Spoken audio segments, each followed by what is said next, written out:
Welcome back to the X-Files. This is Exhibit W. Exhibit W didn't hit me. He didn't cause me any bodily harm. But he did make me doubt myself.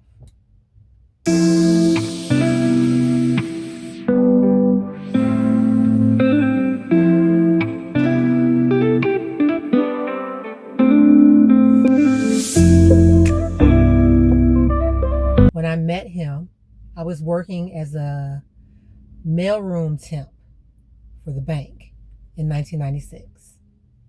We noticed each other instantly. We locked eyes, and I thought he was so cute. He was definitely my type. He was a stocky build. He was really easy to like. Very nice on the eyes. He didn't really say much directly at first, but he always seemed to end up in the same aisle as myself. Eventually, we started talking. It was natural. But there was one problem. He had a girlfriend. Now, that alone should have told me to leave him alone, but I didn't. And after everything that I had already been through, I think a part of me just wanted to feel something that was soft, non-chaotic. Even though I knew better, I let myself get attached to him. Eventually, he and his girlfriend broke up, and not long after that, we made it official. I told him what I had been through previously, which he kind of knew. I was trying to get away from Exhibit M. And so he told me, oh no, you just move in with me. And he promised me that he would keep me safe. And that part right there is what made the relationship so confusing. He didn't come into my life looking like danger.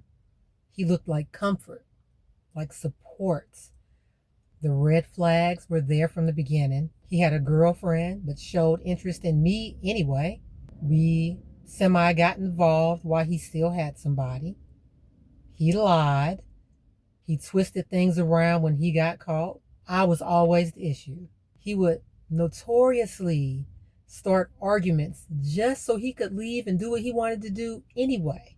That was his pattern. And for a long time, I explained it away. I did what a lot of women do when you really want something to work. I wrapped myself up in red flags and called it love. One thing that stood out to me was I knew all his friends, all his family, his co-workers. We were all cool. But suddenly, there was a mysterious group of friends that I could not meet for some odd reason. They worked with him, and I couldn't meet him. But it was always this friend and that friend. That already didn't sit right with me. But one day, he let me speak to a female that he worked with. We had a conversation, woman to woman, just shooting the breeze. And some kind of way, she twisted my words around. And she had my own man acting a fool with me. When he finally told me what his issue was, I was furious. I told him I wanted to speak to her directly. He was not having it. That made me push even harder, because if I said what I said and I know what I meant, why can't I clear it up? So now I'm like, okay, you done lied on me because you want my man.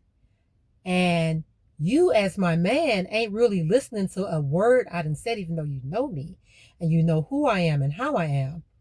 You don't believe me. So that shows you want her. So when I finally confronted her, it was obvious that she lied. And you know what? He still was acting a little funky with me. That told me everything. He didn't want the truth. He wanted control. What really woke me up was he was going to hang out with these mysterious friends. So I was just like, okay, I'm over it. I'm just going to go to church. I get to church, and a woman I had never met before, never seen her before, had a message for me, she said, from God. And that I need to watch out for the people that I said I loved.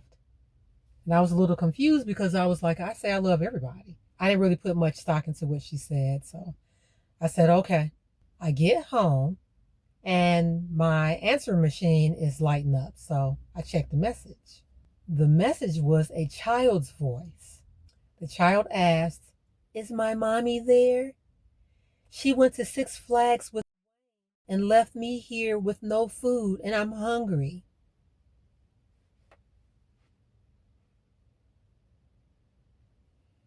She wanted him and he wanted her, just like I thought. And now y'all done sneaked around to see each other. You are the mysterious friend that I couldn't meet, couldn't see. Shortly after I'm dazed and confused, my phone rang.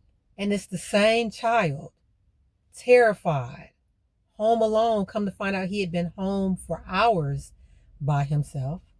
If I'm not mistaken, I think he said he was like 8 or 9 years old with no one with him. I asked him, was there anybody else that he could call so that way somebody could come to him so that way he wouldn't be alone? He said yes. So he hung up, he called them, and about 10-15 minutes later, the adult was there with him. So then I felt safe to hang up. But less than an hour ago, a stranger from church told me to watch out for the people that I said I loved.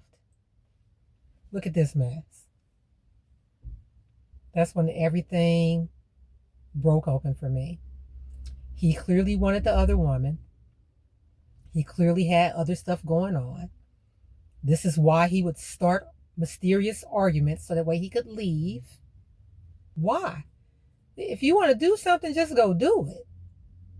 And somehow, when I confronted him, he still managed to flip it around like I was being too much, like I was the issue because I confronted him about what he did wrong. That's what emotional abuse looks like. It's not always yelling. It's not always physical abuse or harm. Sometimes it looks like lies and confusion and doubting yourself because of the person that said they love you. Blame shifting, secrecy, making you feel like you're wrong for reacting to what's been done to you. That relationship made me question myself. Was I wrong for asking you questions about things that would also affect me? Was I wrong for noticing things that didn't add up? He built me up just to tear me down. And that's what was so confusing because he showed up like comfort. He swooped in right when Exhibit M did the most. And I was able to run to him for comfort. He was safety. He was a safe place for me. I really thought I had found a male friend who would turn into my forever. Instead, I found another lesson. Even the breakup was abrupt. He had already found him another place and was planning on moving out, and it left me with nowhere to go because I had uprooted my life and moved in with him because he said he would make sure I was safe. This didn't just affect me emotionally, it affected me practically too. What I learned from Exhibit W: when you see red flags waving, pay attention. Don't sit there and analyze them to death. Don't wrap yourself up in them and call them comfort. Don't disregard what you see just because you want the relationship to work. It's not working for a reason. One of the hardest truths I had to accept about Exhibit W: the same way I got him is the exact same way I lost him. And that lesson stayed with me. If someone can betray another person to be with you, they can betray you too. Years later, we reconnected, and he mentioned the possibility of us possibly seeing each other again. But by then, I knew better. I cannot embark upon a ship that I've already disembarked. Once you're off the boat, stay your behind off the boat. And if I could tell women anything today, I would tell them this: Don't disregard what you see just because you want love. And no matter how charming someone seems to be, how safe they seem to be, if he keeps lying, hiding things from you, making you doubt and question yourself, that is not love nor comfort. That is emotional abuse in disguise. Stick around. We have one more X-File left. I hope you enjoyed this video. See you next time.